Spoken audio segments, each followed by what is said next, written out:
A perna tá gritando um pouquinho. Deu uma engordada, o joelho sentiu. Glória a Deus. Irmãos,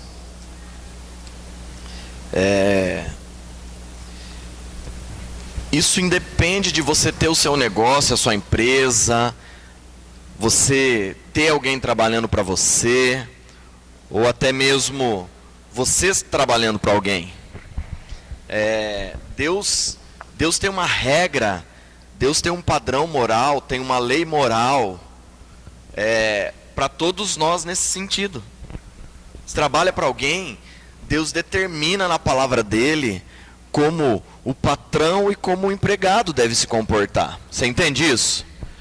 A turma pensa que a Bíblia só fala assim, que Deus mora no céu, a gente na terra, tem coisa espiritual e física, e a gente está largado. Não, Deus estabeleceu um padrão de regra. Deus ensina na palavra dele como nós devemos conviver em sociedade. Amém? É importante a gente entender isso. A Bíblia trata muito de como devemos educar os nossos filhos, como que um marido trata a esposa, como a esposa deve tratar o marido, como que o filho deve lidar com os pais, se relacionar com os pais, como os pais devem se relacionar com os filhos. Amém? Inclusive, a Bíblia, ela ensina no Novo Testamento, mais como a gente deve ser filho, porque um bom filho um dia vai ser um bom pai. Amém, irmãos?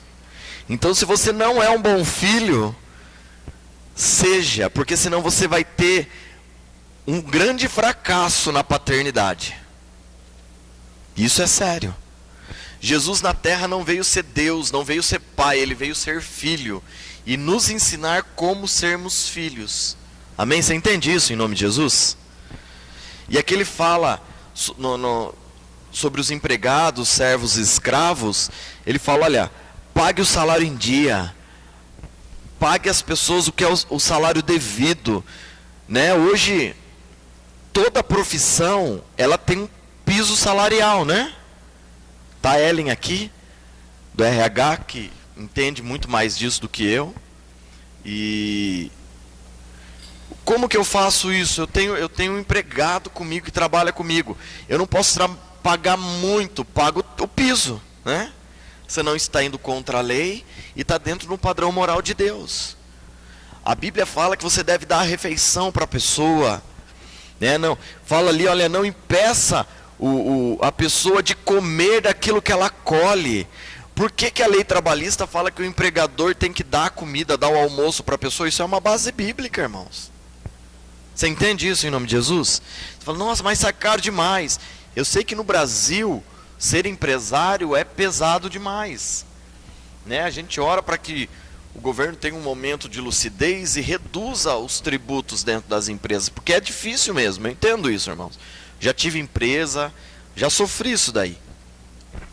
Mas assim, na medida do possível, se a gente não pode dar tudo para o funcionário, convênio médico, o básico, né? O piso salarial, a condição dele se alimentar, porque quando a gente cumpre o que a própria palavra estabelece, o que a própria palavra de Deus estabelece, Deus vai ser o provedor do seu negócio, irmãos.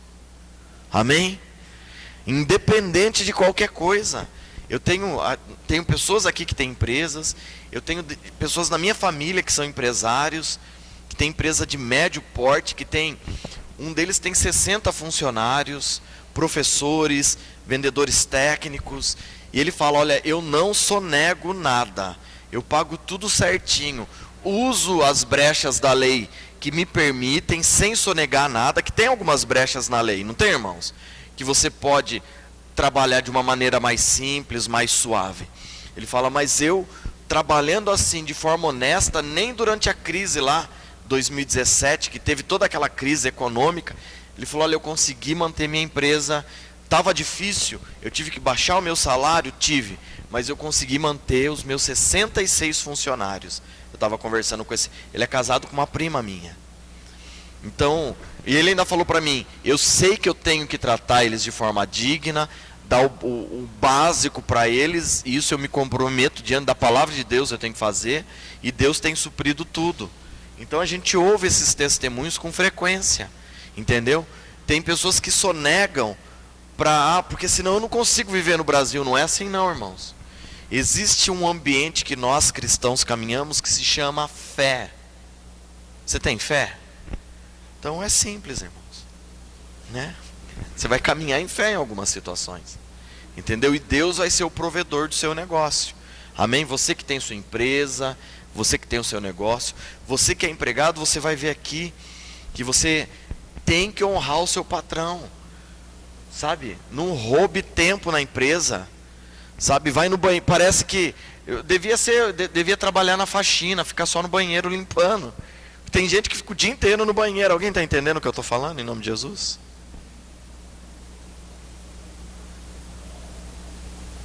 O patrão contrata, ele precisa do seu serviço.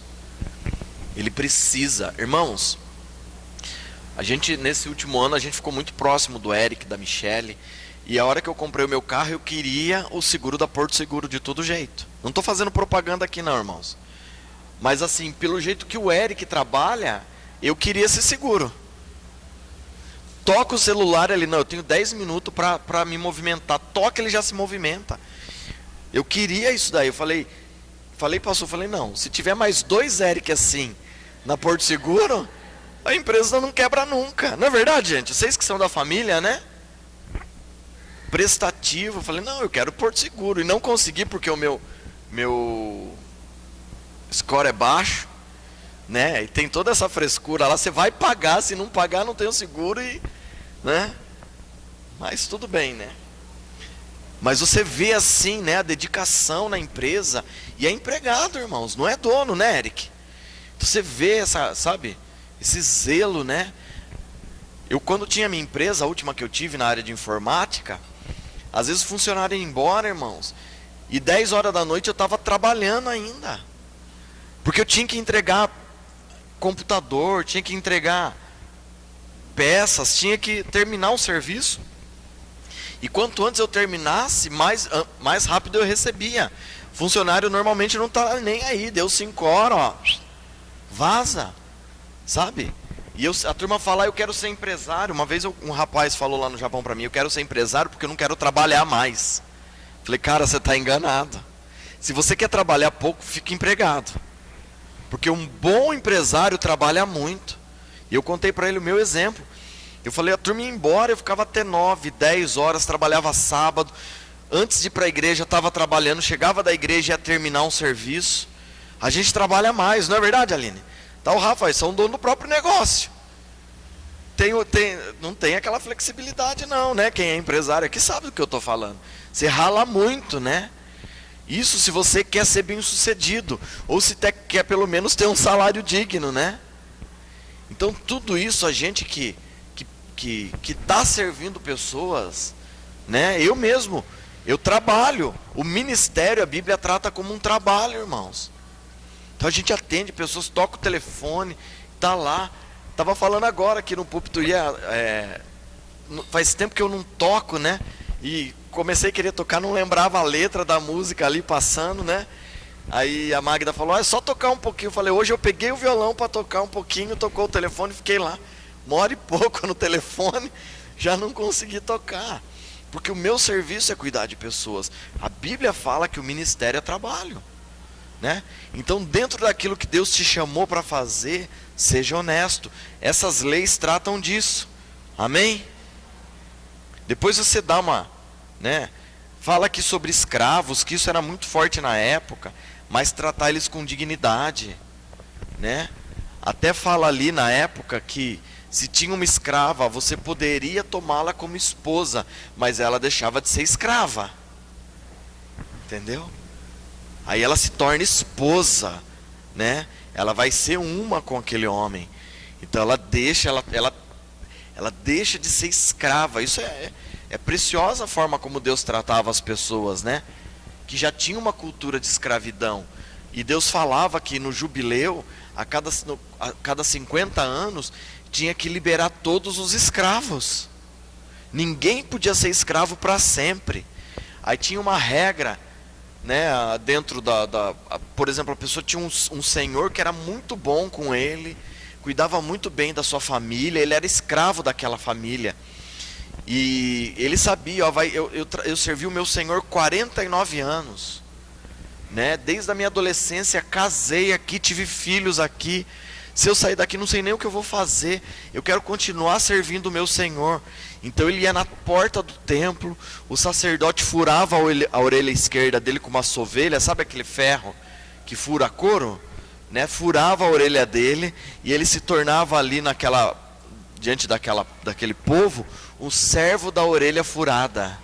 Tem até um ministério assim. Alguém já ouviu falar desse ministério? Servo da orelha furada. Tem esse ministério. E esse servo, ele ia servir o seu senhor para sempre. E ali dentro das escrituras ensina que é assim que Deus espera de nós, que a gente sirva ele para sempre. Por que era na orelha esquerda? Porque era do lado do coração. Porque ele, em amor, decidiu servir o seu senhor para sempre. Lindo isso, né, irmãos? Amém? Votos e promessas são curtos aqui, né? O homem deve cumprir aquilo que disse, né? Não é apenas no voto, né? Tem um ditado que fala o fio do bigode. Alguém já ouviu falar disso? O homem com homem é no fio do bigode. Palavra de homem é no fio do bigode. Meu pai sempre falou isso para mim. Se você der a sua palavra, você vai, mesmo que você perca, você vai fazer. Uma vez eu vendi um carro e o macaco do carro estava ruim. E aí eu tinha comprado um macaco jacaré. E eu falei, eu vou ficar com o macaco jacaré para mim, vou dar outro macaco. Meu pai falou, não. Esse pneu vai furar um dia. Não foi ruim para você, esse macaco ruim? Levanta pouco? Você vai dar com o macaco jacaré. Eu falei, não. Ele falou, não, você vai dar. Eu falei, nossa, pai, mas... Ele falou, não, você compra outro para você, mas você não vai mandar o carro com o macaco ruim. Meu pai era assim, irmãos, e pasme, naquela época ele não era crente. Então a pessoa correta é correta. Por isso que eu falo, é muito mais fácil tratar algumas áreas da vida da pessoa do que o caráter. Pessoa que mente, que rouba, que usurpa, que manipula, é muito difícil tratar. Dá para tratar? Dá, mas dá trabalho, irmãos.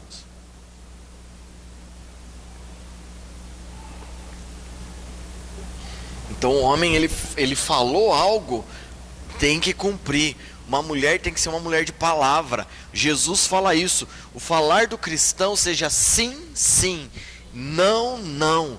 E o que passa disso seja do maligno. Entendeu? A gente vai ver aqui, né? Jure no nome de Hashem, mas cumpra o juramento.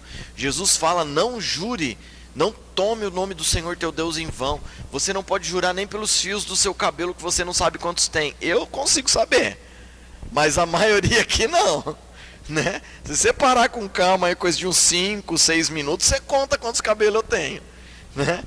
Agora a maioria, em via de regra, não, né? Você vai contar quantos cabelos a Larissa tem? Olha, irmãos, dá uma olhada nesse. Não dá não, né? Agora Jesus fala que o proceder, o falar do cristão deve ser sim, sim. Então você falou que vai fazer, faça. Ah, Juliana, eu tenho dificuldade de falar não. A hora que eu vejo eu me enrolei. Aprenda a falar não. Porque quando você não sabe falar não, você sobrecarrega a sua casa. Sabe? A turma liga para você, você pode fazer isso? Não, eu posso? Posso. Você se enrola em compromissos. Irmãos, eu tenho um livro chamado Limites. Aquele livro foi libertador para mim. Eu tinha dificuldade de falar não. Hoje eu não tenho problema nenhum. Ah, você pode fazer tal coisa? Hoje eu não posso. E às vezes a pessoa pergunta, mas o que você tem para fazer, irmãos? Não tem nada a ver com a minha vida. Por que eu tenho que passar minha agenda para a pessoa? Nem minha mulher fica perguntando o que eu tenho para fazer. Ah, mas você vai fazer o quê? O que você tem marcado para hoje? Ah, vá dormir, né? Pelo amor de Deus, alguém está entendendo o que eu estou falando? Mas é muito importante o que você tem para fazer. Irmãos, outro dia um pastor ligou para mim, posso ir hoje à tarde aí? Não, eu tenho um compromisso. O que você tem de compromisso? Falei, o senhor está brincando comigo que eu tenho que falar o que eu tenho de compromisso. Não, porque às vezes não é nada importante, você vai tirar um cochilo à tarde? Falei, não, eu marquei com meu filho que eu vou ir no parque com ele. Ah, então eu vou ir aí à tarde. Você não vai me achar aqui. Eu marquei com meu filho, eu não vou desmarcar. Irmãos, o meu filho precisa saber que eu sou um homem de palavra. Falei, você marca um outro horário comigo, trem. Não vou desmarcar com meu filho, eu vou à tarde com ele. 1h30 da tarde eu estou saindo com ele e vou para o parque. Aí que parque que você vai? Você não vai conversar comigo lá, você está doido. Aí você acaba com o meu passeio com meu filho. É igual o outro, para onde você vai passear nas suas férias para a gente ir junto? Ah, vá para o inferno, né? Eu vou para o inferno. Vai, eu tô pensando em ir para o inferno. Ô, doido, né? Você está doido, não é? Então você deu sua palavra, assumiu um compromisso, você tem algo para fazer, cumpra aquilo. É com o seu filho, cumpra. É com a sua esposa. Se você vai falar não para o outro de fora, não importa. Ah, mas é um negócio. Aprenda a ser homem de palavra, a ser uma mulher de palavra. Né, Davi? Não é assim que o pai ensina? Falou, já era. Amém, irmãos? Sabe? Ah, mas a gente tem tal coisa, é mais importante para você. Para mim não. Grave isso no seu coração, isso é libertador, irmãos. Não é? Isso é libertador, irmãos. Quando eu aprendi a falar, não, eu já tenho um compromisso, irmãos, eu não sofro mais. Se do outro lado do telefone a pessoa passa a luta, esse problema não é meu. Porque aí você tem que ligar para outra pessoa, desmarcar, porque o compromisso do outro é mais importante do que dela. Como que você fala isso para a pessoa, irmãos? Você entende isso? Ou não? Ou você não entende isso? Né? Quando você faz isso, você se torna livre. Sabe, você tem... Não, eu tenho uma agenda, eu tenho um compromisso, eu tenho isso para fazer. Isso é libertador demais, irmãos. Você não faz ideia de como eu sou livre com isso. Amém? Então, se você fizer um voto, você está lá ouvindo aquela rádio, que daí ele fala para você, agora você vai fazer um voto com Deus. E aí você fala, eu vou. Já era, irmãos, cumpra esse voto. 36 parcelas. Você vai dar conta disso, trem. Porque Deus vai requerer o voto que você fizer. Outro dia, um que nunca congregou comigo, muito amigo, da família inclusive, chegou e falou, Juliano, eu estava ouvindo a rádio indo para São Paulo, e eu fiz uma bobagem, rapaz. Estava ouvindo aquela rádio lá, sabe aquela rádio lá e fiz um voto. Cara, e agora? Mas eu não estou querendo... Cara, eles não vão saber. Eu falei, mas Deus sabe. E Ele vai requerer esse voto de você. Pergunte para mim, como que Deus requer um voto? Pergunte para mim, como que Deus requer um voto? Você quer saber? Pergunte para mim. Deus vai arrancar esse dinheiro de você. Ele vai arrancar. Sabe como? Irmãos, abra comigo. Em 1 Crônicas 7,14. Velho Testamento, tá, irmãos?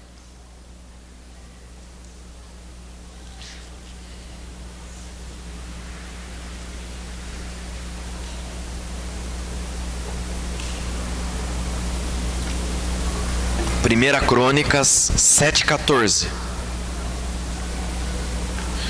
Irmãos, desculpe, é Segunda Crônicas.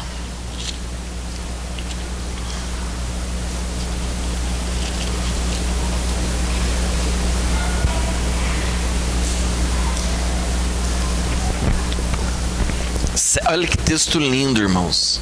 Se o meu povo que se chama pelo meu nome se humilhar e orar e buscar a minha face e voltar dos seus caminhos iníquos ou se arrepender dos seus maus caminhos, então eu ouvirei do céu, perdoarei os seus pecados e sararei a sua terra. Que promessa linda, né, irmãos? Agora leia o 13 comigo. Deus falando com Salomão. Se eu fechar o céu para que não haja chuva, quem que fecha o céu para que não haja chuva? Não é o diabo, irmãos?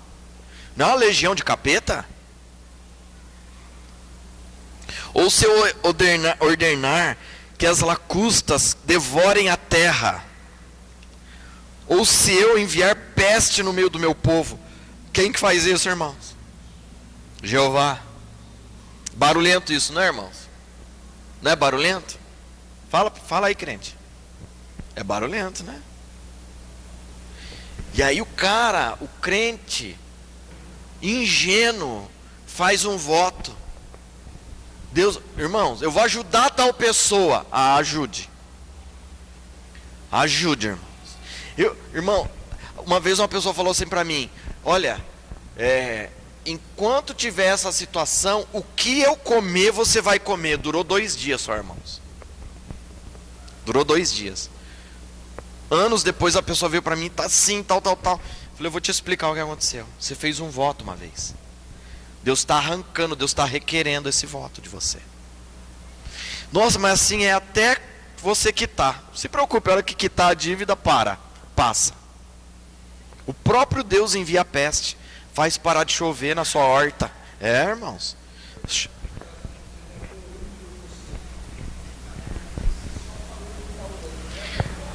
É um voto. Sabe?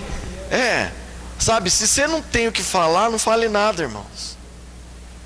Se você não é um crente que ora, não finja. Porque além de Deus, o inferno sabe disso. Entendeu? Então você às vezes acha que enganou Deus, mas o diabo viu. Cuidado. Isso é sério. Porque Deus ele vai requerer o voto. Você está aprendendo? Irmãos, aí você chega na casa do crente, tem um monte de envelope de oferta, de dízimo lá. Um monte de envelope de oferta. O que é isso? Foi tirado uma oferta especial lá, não lembrei de dar. Aí TV quebra o carro, quebra não sei o que lá. O cara vem perguntar para mim: sou dizimista, sou ofertante. Está quebrando voto. Você está entendendo isso, irmãos? Isso aqui é sério. Não quebre um voto, o texto aqui fala. Não se atrase para cumprir seus votos. Dá para entender isso, irmãos? Pegaram a ideia da coisa? Deus requer o voto, Ele fala isso. Entendeu? Não vamos ler tudo, você está aí, depois eu estou pincelando, dando um panorama aqui, tudo bem? Se a gente for ler tudo, fica longo. Mas você fez um voto, cumpra ele. Coisa simples, assim como o Márcio falou. Eu vou estar orando por você. Crente, aí você vai ter que aprender a orar, né? Seja honesto com você mesmo. É mais fácil você falar: eu não dou conta não, né? A gente vai orar daqui a pouco aqui pelo Luiz, amigo do Lucas, está internado, né? Ele está com uma bactéria no pulmão. A gente vai orar por ele. E eu vou pedir para continuar orando. Aí se eu falar em nome de Jesus, você vai estar orando. Irmãos, você já tem um problema na região celestial. Você vai ter que orar. Entendeu? Dá para entender isso, irmãos? Ano sabático e o ano do jubileu. O ano sabático é o descanso da terra. Na Bíblia isso é chamado de Shemitah. A cada 7 anos, o Shemitah é contado de 7 em 7 anos. 6 anos tem que plantar a terra e 1 ano a terra descansa. Isso foi uma ordem de Deus. Aí você pensa, isso é para o Velho Testamento. O milênio é um Shemitah. Sabe o reinado milenar de Cristo? Alguém já ouviu falar disso? Vai ter, não vai, irmãos? Sabe o que é esse? São 490 anos de ausência de Shemitah. Está toda essa dívida.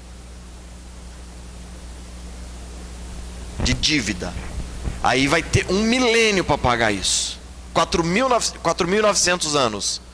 Sem pagar o Shemitah. Me desculpe, eu errei a conta. Que a terra não descansou. Sabe o que Cristo vai fazer? Virá densas trevas sobre a terra. Só haverá luz em Jerusalém. A cidade celestial estará em cima da Jerusalém terrestre. De lá, a glória de Deus vai iluminar a terra. O resto da terra vai estar em trevas. E a própria terra vai produzir por 1000 anos. E todo ano, todas as nações terão que colher. Eles vão colher para comer do que a terra produzir. Mas parte disso eles vão ter que dizimar em Jerusalém. Todo ano. E quem não subir para Jerusalém será castigado com cetro de ferro. E eu e você vamos fazer isso. Você já aprendeu isso daí no estudo de escatologia. O milênio de Cristo é um Shemitah. A terra não pagou isso. Aí a turma fala que o Velho Testamento não vale mais. Tá de brincadeira, né? Tá de brincadeira. Se essa pessoa que não acredita nisso, é muito provável que ele quando ele ressuscitar, ele vai ver o trono de Deus de frente. Quem já participou do estudo comigo sabe do que eu estou falando. Irmãos, se você morrer, e a hora que se acordar e você vê Deus sentado no trono branco, caiu sua casa. Você vai ser julgado. É o juízo eterno.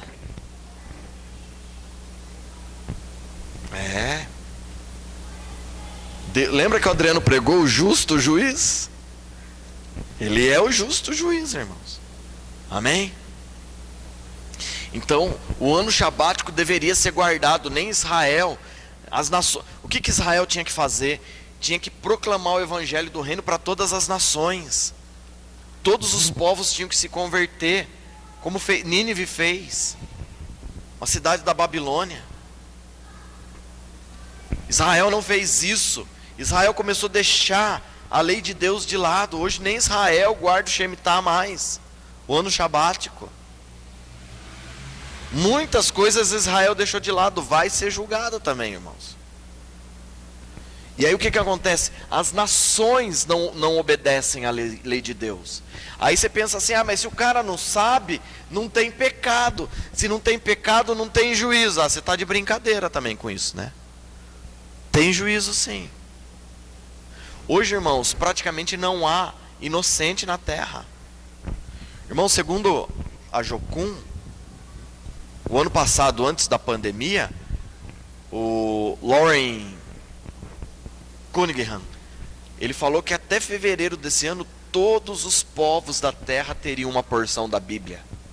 Toda tribo, língua e nação. Sabe o que significa isso? A terra já está pronta para Jesus voltar. E quando este evangelho for proclamado a toda criatura, então virá o fim. Jesus pode voltar quando, irmãos? De fevereiro para frente. Você está entendendo o barulho? E às vezes, você não, né? Às vezes quem vai ver lá, né, do outro lado do mundo, está brincando de ser crente. Irmãos, a qualquer momento Jesus pode voltar. Porque as profecias estão se cumprindo. Já já o anticristo vai se levantar. E muita coisa que está aqui no ano sabático, no ano do jubileu, vai se cumprir. Você está entendendo isso, irmãos? Uma promessa dessa que Jesus fez. Ele falou, quando acontecer isso, virá o fim. Agora eu e você não seremos pegos de surpresa, né? Amém, irmãos? Ou será? Você não assiste escatologia nossa lá. Amém?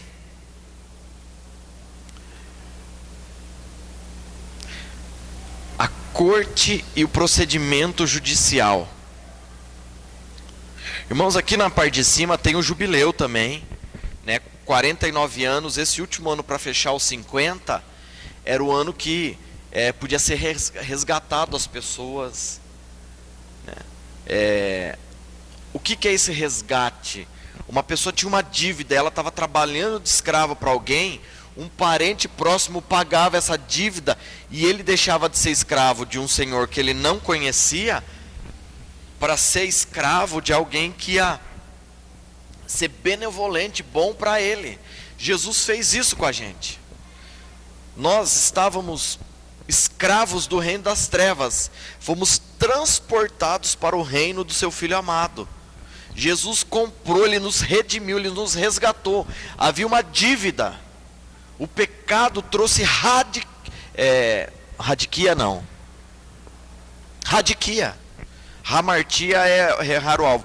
Trouxe radiquia, dívida. Lembra que nós estudamos isso? Gerou uma dívida no mundo espiritual.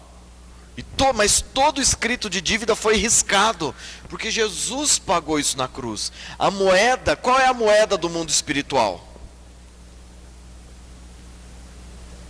Fala mais alto. Sangue. A moeda do mundo espiritual é o sangue. Porque não foi com o sangue que ele nos comprou? Ele nos comprou. Só que a gente não é mais escravo do diabo, somos escravos de Cristo. Muito melhor, né, irmãos? Porque se o Filho vos libertou, verdadeiramente sois livres, né? E não somos mais chamados de servo, mas amigos, né? Eu gosto de pregar essa mensagem, aliança de amigos, amigos de aliança. Vamos ver se não nessa ceia, numa próxima, Deus permitir, eu vou ministrar essa mensagem. Nós não somos mais servos. Deus não olha para a gente como aquele que foi comprado e é servo dele. Ele olha para a gente, somos amigos. Tem alianças no Velho Testamento entre amigos. Jesus, quando caminhou na terra, fez tudo isso. Ele nos dá um novo nome. Irmãos, é lindo demais. Eu não vou entrar nos pormenores agora. Nós não somos mais servos. Ele nos comprou, a gente podia ser escravo dele, mas ele fala, não, vocês são meus amigos. Amém? A corte e o procedimento judicial. Então, os líderes de Israel estabeleceram juízes sobre a nação. E deveriam ser respeitados. Tinha os príncipes, os cabeças das tribos, né? Caleb, por exemplo, foi líder da tribo de Judá. Ele não era judeu, irmãos. O que Caleb era? Não. Ô louco, irmãos. Caleb sai junto com o povo do Egito, próximo de Josué, amigo de Josué. Havia uma tribo, um povo que também foi escravizado pelos egípcios, e todos eles se converteram ao Deus de Israel, os queneus. Não lembravam disso? Caleb era queneu. Ele é adotado pela tribo de Judá e ele se torna cabeça de Judá. Olha, irmãos, Deus levanta ele. Não era nascido da tribo, mas Deus olha para ele, olha para toda a tribo e fala, não, é um queneu que vai governar sobre vocês. Lindo isso, né, irmãos? Você fica, você dá uma lida depois, eu acho lindo isso daí. E dentro desses príncipes, eles levantaram juízes que tinham que julgar, eles tinham que conhecer profundamente a lei de Deus, eles tinham que julgar num caso de briga. Havia um litígio, eu tive uma discussão com a Ellen sobre algum negócio. A lei, a Bíblia ensinava como tratar essas diferenças. Deus mandou Moisés escrever tudo isso. Se houver uma diferença sobre o peso do trigo, sobre um animal que a Ellen pede para eu guardar alguma coisa para ela, quebra, como que isso deve se proceder? Sabe o crente que empresta as coisas do outro, quebra e fala, ó, quebrou, né? A Bíblia fala que você tem que pagar. Agora o crente não, né? Ele derruba o negócio, quebra e fala, irmão, né? A gente é tudo crente, né? Crente não peca, né, irmãos? Alguém está entendendo o que eu estou falando aqui, irmãos? Outro dia um rapaz derrubou um DVD meu. Ele falou, rapaz, derrubei o DVD e pisei por cima, né? Eu sinto muito. Eu falei, não tem problema, compra outro. Ele, verdade. Eu falei, lógico, cara. Compra outro. Não é o correto? Ele, puxa, achei que você não ia ligar. Eu falei, não, você vai pagar. E a única coisa que eu vou fazer é não emprestar de novo para você. Você só vai pagar de vergonha, mas você não devia nem ter falado para mim. Você devia chegar e eu nem ia perceber. Porque a pessoa quando vem falar, quebrei, eu sinto muito, ela não quer pagar, né, irmãos? Se ela chega, mas já era usado, eu vou dar um novo. Trem. Isso é ser correto. Fala amém, que gruda em você. Fala, sim, Senhor. Você quebra, você paga esse trem. Amém, irmãos? Isso é ser homem, é ser correto. Amém? Porque foi homem para pedir emprestado. Não é verdade, irmãos? Então a Bíblia trata de tudo isso. Você pensa que não? Você entende isso, irmãos? É que eu não esmiucei aqui, se você ler tudo, você vai ver. Cada assunto que ela trata. Você fala, nossa, a Bíblia trata disso, trata. Você tem as 613 leis aí, dá uma lidinha uma hora. Coisa de um ano você lê, irmãos, uma por dia. Não, duas por dia, aí você lê no ano. Não, lendo o texto. Então os juízes tinham que julgar, o povo tinha que respeitar os juízes, não falar mal dos juízes, mas se eles fossem corruptos, eles deveriam ser destituídos do cargo deles de juízes. Sabe quem fazia isso? Os cabeças das tribos ou os sacerdotes. Eles se levantavam e falavam, esse juiz é iníquo, deve ser arrancado desse lugar.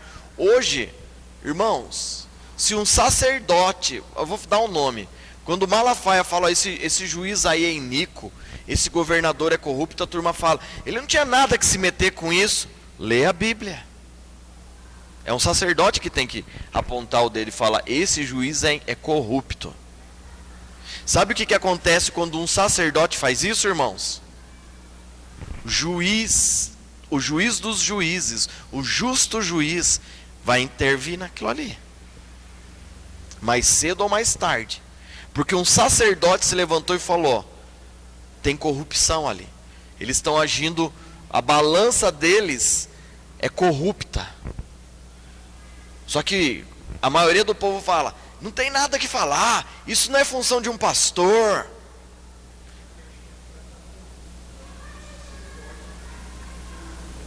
Não, o povo não entende a Bíblia.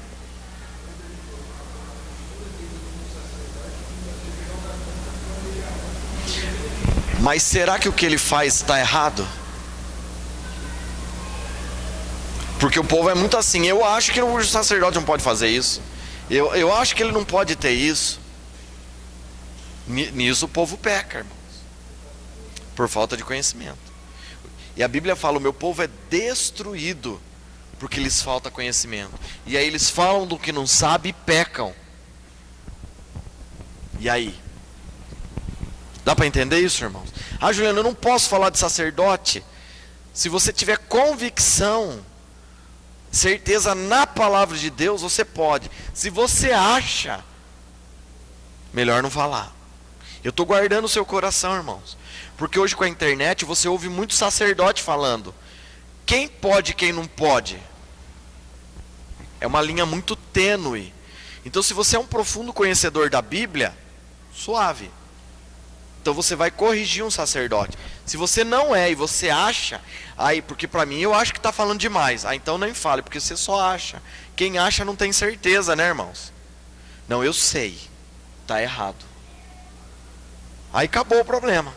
Não é verdade, irmãos? Amém? Então a gente tem que ter cuidado com isso. Né? Aqui fala que o sacerdote, o juiz deve agir com imparcialidade. Então um juiz ele nunca julga a pessoa, ele julga o caso. Entendeu? Por isso que os casos têm números e não nomes. Então ele lê o caso e ele vai julgar o caso. Porque se ele for parcial, ele peca. Entende isso, irmãos? Aí fala para o juiz não receber para julgar contra alguém. Não pague para que o juiz julgue as suas causas. Não corrompa para que o juiz julgue contra a viúva, contra os órfãos, contra os pobres. Isso não acontece, né, irmãos? Um patrão pagar para o juiz julgar a favor dele. Isso não acontece, né, irmãos?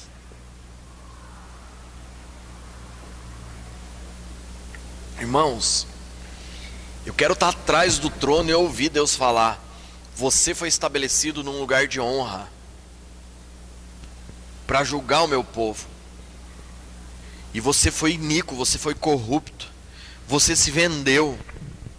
E agora você será tratado como os piores da terra. Vai ser barulhento, irmãos. Imagine Deus falando. Não tem fralda descartável que supra uma hora dessa, irmãos. Alguém entendeu isso aqui? Não tem, irmão. Vai ser feio o negócio.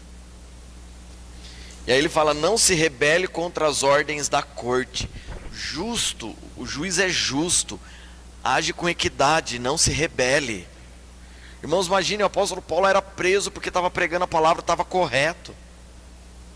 Sabe o que ele fazia? Ele ia para a cadeia. E lá, mesmo acorrentado, o coração dele não estava preso. E Deus trazia o livramento. Então quem que a gente vai buscar? A Deus. Mesmo que você seja injustiçado. Alguém aqui já foi injustiçado, irmãos? Com certeza. Antes de proclamar na terra, clame a Deus. Amém? Porque é Ele que vai julgar a nossa causa.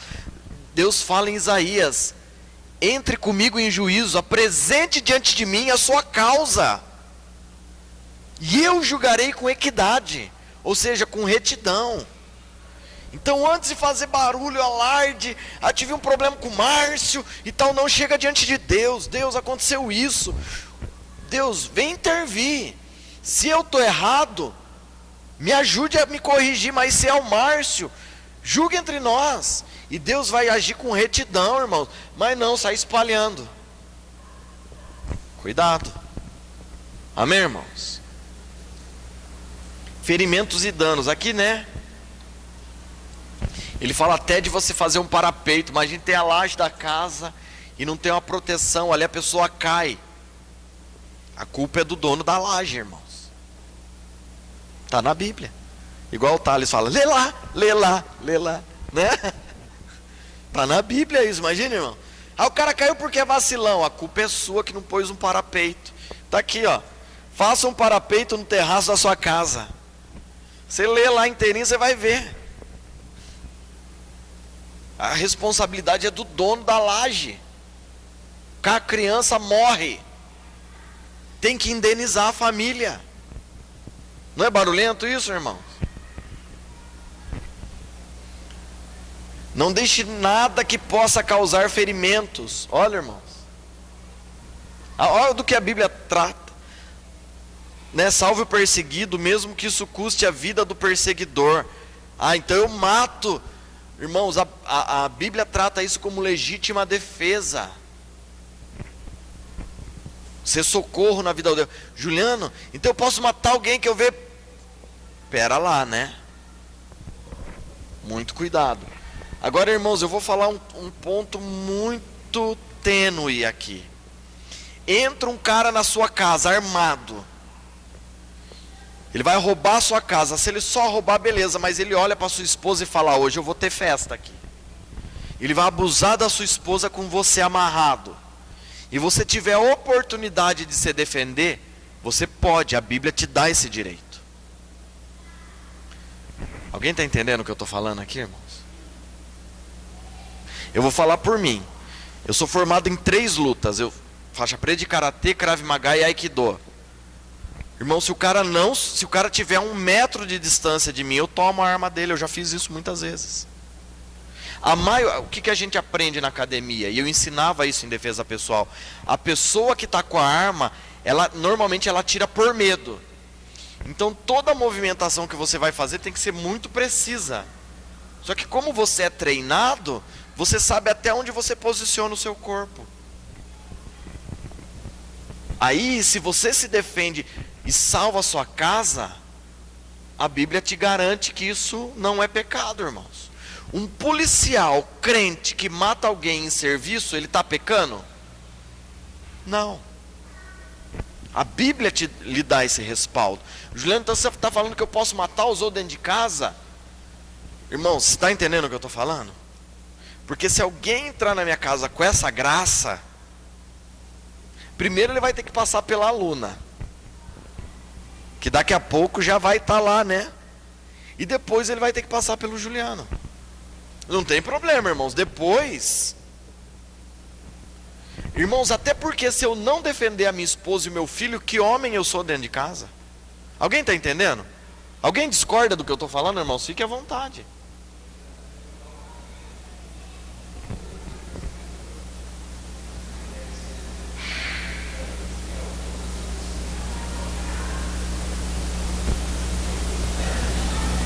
Então, né? É lógico, com muito cuidado. Juliano, eu vou tirar posse de arma. Aí é outros 500, né, irmãos? Eu não vejo por que um crente tem que ter uma arma dentro de casa.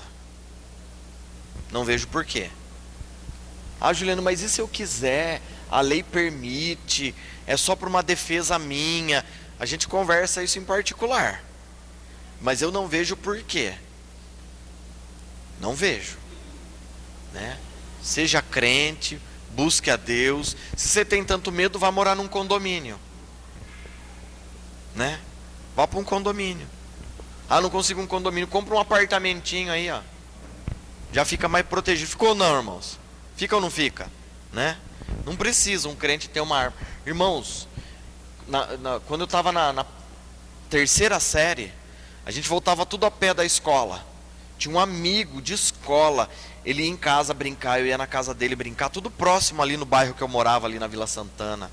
A irmã dele ia buscar a gente.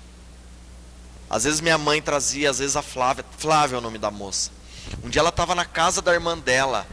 Ela tinha 15 anos, 16 anos. A irmã dela casada, pegou a arma do marido e mostrando para ela, a arma disparou. Matou a Flávia, irmãos. Irmãos, aquilo pra gente foi um baque na época. Eu tinha, sei lá, 8 anos.